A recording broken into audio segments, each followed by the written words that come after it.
বাংলাদেশের ফুটবল অঙ্গন কাঁপছে হামজা জ্বরে।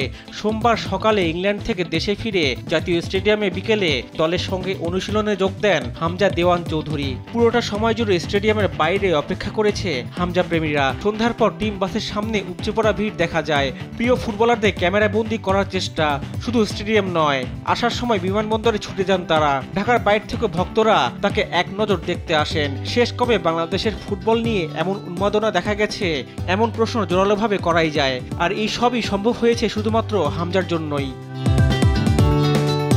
অন্যদিকে ফুটবলের এ প্রভাব পড়েছে মাঠের বাইরেও। অনলাইনে টিকিট কাটা নিয়ে বেশ ভোগান্তি পোহাতে হয়েছে। টিকিট শেষ হয়ে যায় নিমেষেই। বাংলাদেশের কট্টর ফুটবল প্রেমী আলট্রাস গোষ্ঠী কাঙ্ক্ষিত সংখ্যক টিকিট না পেয়ে রাতভর বাফুফের সামনে অবস্থান নেয়।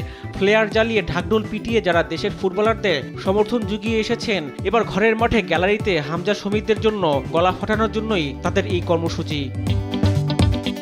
রিফাত আঞ্জুম, দেশ টিভি, স্পোর্টস ডেস্ক।